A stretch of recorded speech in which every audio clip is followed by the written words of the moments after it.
El Gobierno va ofreciendo información del apagón gota a gota, fotón a fotón. Lo único claro es que no es un ciberataque, mientras la vicepresidenta tercera y responsable de energía, Sara Agesen, localiza el origen de los problemas en la red eléctrica que dieron lugar al corte de luz en Granada, Badajoz y Sevilla, zonas de alta generación fotovoltaica, que es donde Redella, Red Eléctrica, detectó en primer lugar en varias subestaciones las oscilaciones más fuertes que provocaron la caída del fluido eléctrico en España, Portugal y sur de Francia.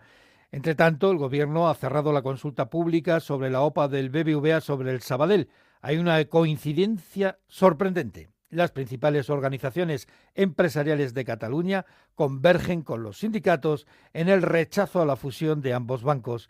El Gobierno es quien tendrá la última palabra, pero ya ha llenado de argumentarios sus espuertas para rechazar la unión de ambos bancos.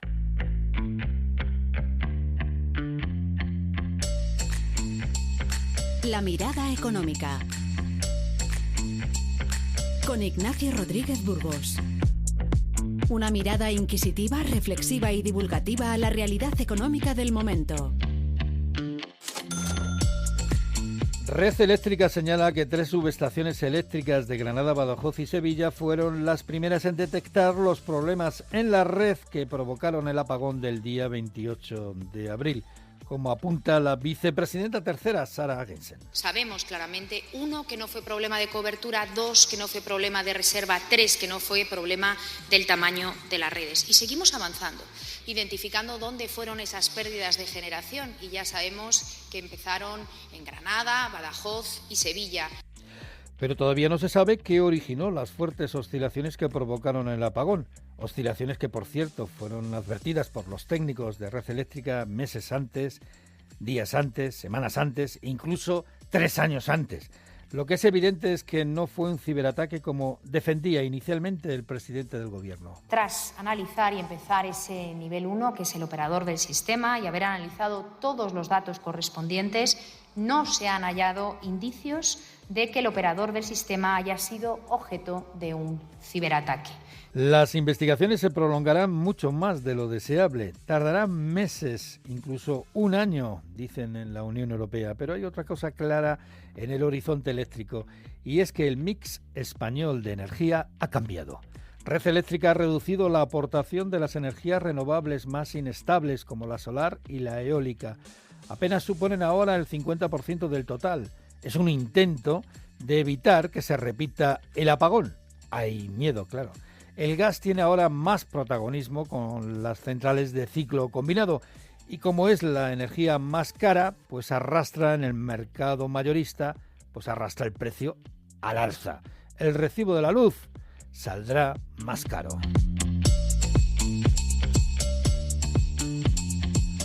Y precisamente en el mundo de la energía algo está ocurriendo en el mercado del petróleo, y es que los avances en las negociaciones sobre un acuerdo nuclear entre Estados Unidos e Irán ha provocado que el precio del crudo se abaratara esta semana, y es que las negociaciones avanzan, se acercan las posiciones según Donald Trump. Irán parece haber aceptado los términos sobre que no va a producir lo que yo llamo de forma amistosa polvo nuclear. No va a haber polvo nuclear en Irán.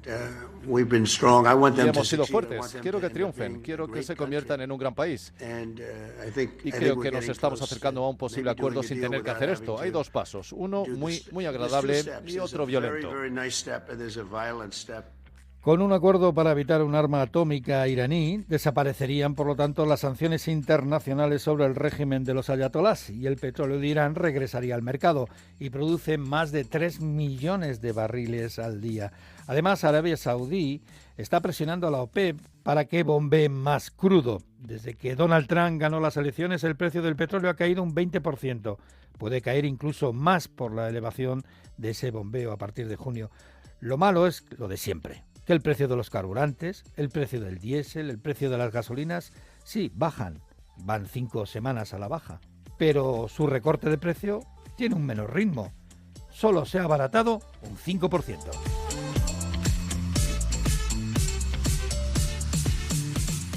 La economía española sigue al alza. Un informe del Banco Central Europeo explica que el 80% del crecimiento español depende del aumento del número de trabajadores. Y el número de trabajadores en buena parte es consecuencia directa de un incremento continuado de la inmigración. Quien no ve tan definido el futuro es la AIREF, la Autoridad Independiente de Responsabilidad Fiscal.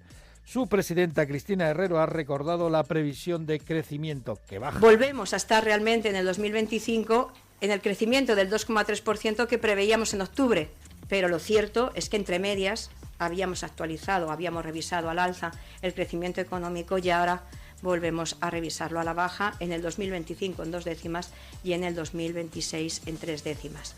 Por su lado, la Fundación BBVA y el IBIE, el Instituto Valenciano de Investigación Económica, han publicado un informe en el que resaltan el aumento de la productividad total de los factores, un 0,9% en el primer trimestre, y esto sí que es una novedad, porque aumenta la productividad a la vez que aumenta el empleo, algo que no es muy común en nuestro país.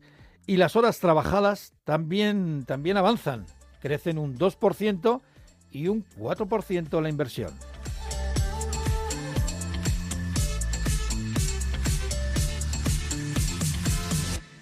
Una visión más profunda. Juan Fernández de Guevara, coautor del informe sobre productividad e investigador del Instituto Valenciano de Investigación Económica.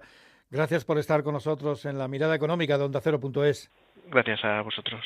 Bueno, vemos que en el Observatorio de la Productividad y Competitividad de España, que ustedes elaboran en colaboración con la Fundación BBVA, señala este informe un aumento de la productividad de la economía española, algo importante para poder mantener el ritmo de crecimiento y de creación de empleo.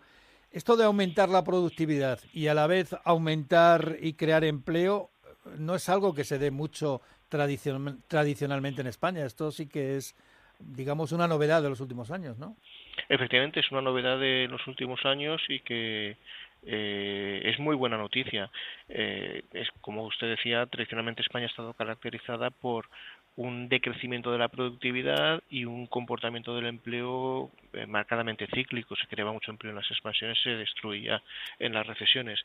Desde la gran recesión y particularmente del año 2024 y también en el 23, como consecuencia de la recuperación postpandémica, lo que se ve es que España está en un círculo virtuoso en el que se crea empleo y se crece también en base a ganancias de la eficiencia productiva.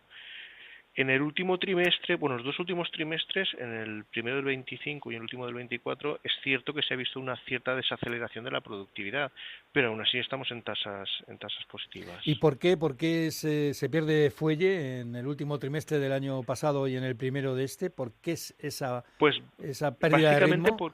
Básicamente porque los datos indican que se está creciendo fundamentalmente a base de creación de empleo. El crecimiento económico es robusto y el 44% del crecimiento del PIB se explica por el crecimiento del empleo, que está quitando protagonismo a otros factores. Algunos dicen que la economía española crece con tanta fuerza en comparación con la Unión Europea por el aumento demográfico, por la llegada de migrantes que empiezan a trabajar en cuanto llegan, claro. Efectivamente, eso es lo que se ve en los datos. El crecimiento por encima del 2% en los dos últimos trimestres, 2,45% en el último trimestre del 24, 2,03% el crecimiento de las horas trabajadas, no empleo, horas trabajadas en los dos últimos trimestres. Esto supone que uno de los retos tradicionales de nuestra economía, como es el empleo, estamos creciendo en base a ello. ¿Qué sectores son los que destacan? ¿Que hay algún sector que sea predominante y que tenga mayor importancia para la cuestión de la productividad y también de la inversión, sobre todo teniendo en cuenta la sostenibilidad de la economía en el futuro? Los sectores en los que la productividad está creciendo más es el sector primario, que es cierto que tiene un peso relativamente reducido en la economía, pero tanto en las manufacturas como en los servicios la productividad está creciendo por encima de la media, está creciendo por encima en el torno del 1%. En cambio, en la energía y en la construcción la productividad decrece. Pero en estos dos sectores está decreciendo no porque su producción disminuya, sino fundamentalmente porque los crecimientos del empleo son muy sustanciales. España tiene un déficit en inversión en construcción de vivienda increíble, ¿no? Con lo cual se supone que que entrará inversión tarde o temprano, más inversión de la que hay. Bueno, efectivamente el problema de la vivienda es la falta de oferta, como muchos expertos se apuntan. Lo que no está claro es por qué esa vivienda no arranca, si es por falta de inversión de agentes que quieran construir, por problemas de suelo, por ¿cuál es el motivo? Ahí necesitaríamos análisis más precisos del sector, más allá de los que van en este informe de productividad. La reducción de la jornada laboral, tal y como se va a hacer a través de una ley y sin acuerdo con la patronal, ¿puede elevar costes y recortar la competitividad de las empresas españolas? Puede o no. Permítame que matice este. A ver, en mi opinión, o sea, el que efecto de la irá por reforma, barrios, claro. Por barrios y por empresas.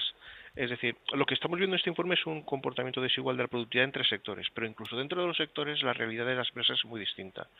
Habrá empresas cuya productividad esté aumentando y crezca y puedan encajar este crecimiento de los costes y otras que no puedan hacerlo.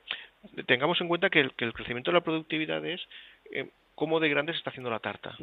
Si la tarta se puede hacer grande, podemos conjugar que haya una reducción de las horas trabajadas sin que disminuya el salario, es decir, que haya una redistribución del excedente general de la productividad hacia los trabajadores, sin que los empresarios pierdan o sin que se paguen menos impuestos.